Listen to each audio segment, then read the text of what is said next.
Hello दोस्तों। तो दोस्तों आज हम बात करते हैं सीटी और पीटी की।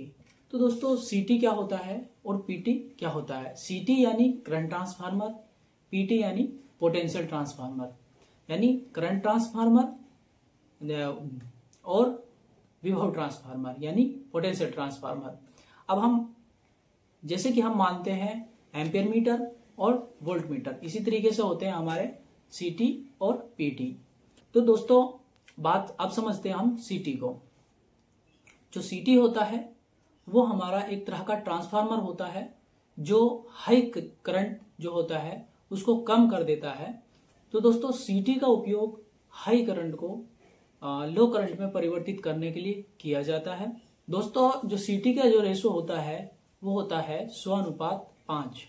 यानी इसको हम कैसे मानेंगे, यानी जब हमारी प्राइमरी वाइंडिंग में 100 एम्पियर करंट फ्लो कर रहा होगा तो हमारी सेकेंडरी वाइंडिंग में 5 एम्पियर करंट हमें ये बताएगा। तो हम अगर हमें 5 एम्पियर करंट दिखा रहा है तो हम 100 मानेंगे, यानी हमारे वोल्टमीटर में हमें 10 दिखाएगा तो हम कितना मानेंगे, हम मानेंगे 200 एम्पियर कि हमारी लाइन में कितना वोल्टेज कितना एम्पियर करंट फ्लो कर रहा है, 200 एम्पियर। तो दोस्तों यही होता है सीटी। तो दोस्तों आप समझते हैं हम पीटी को। ये होता है एक विभव मापी, यानी वोल्ट मीटर की तरह ही वोल्टेज नापते हैं। हम वोल्ट मीटर से नॉर्मल वोल्ट नापते हैं और जो हमारा पीटी होता है यानी पोटेंशियल ट्रांसफार्मर, उससे हम जो हाई लेवल के वोल्टेज होते हैं उनको नापते हैं। तो ये हमारा एक तरह से स्टेप डाउन ट्रांसफार्मर होता है। तो स्टेप डाउन ट्रांसफार्मर कैसे होता है, क्योंकि ये जो हमारा 11 केवी से समझते हैं हम, यानी 11,000 वोल्ट से, तो ये हमें 11,000 वोल्ट को 110 वोल्ट में परिवर्तित करके दे देता है। यानी फॉर एग्जांपल हम समझे तो इसका जो रेशो होता है वो 11 केवी के लिए 11 केवी टू 110 वोल्ट होता है।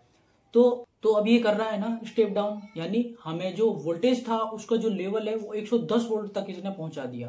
तो अब हम 11,000 वोल्ट को तो एक साथ किसी वोल्ट मीटर से नाप नहीं सकते, क्योंकि दोस्तों आप जानते हैं कितनी खतरनाक होती है 11,000 वोल्ट, तो वो हमें झटके से मार सकती है। तो इस कारण 110 वोल्ट है वो हमें कम हो जाते हैं। यानी जब हमारी लाइन में 11,000 वोल्ट बहेंगे तो वो हमें दिखाएगा 110 वोल्ट, यानी 11 केवी टू 110 वोल्ट। तो इस प्रकार से ये दोनों काम करते हैं। तो दोस्तों इनका जो उपयोग होता है वो सब स्टेशंस में कामकाज को बेहतर बनाने के लिए किया जाता है कि हम ये देख सके कि हमारी लाइन में सही वोल्टेज और सही करंट फ्लो कर रहा है या नहीं, जिससे हमारे उपकरण सुरक्षित रह सकें, हमारे ट्रांसफार्मर सुरक्षित रह सकें, हमारी लाइन में फॉल्ट ना हो।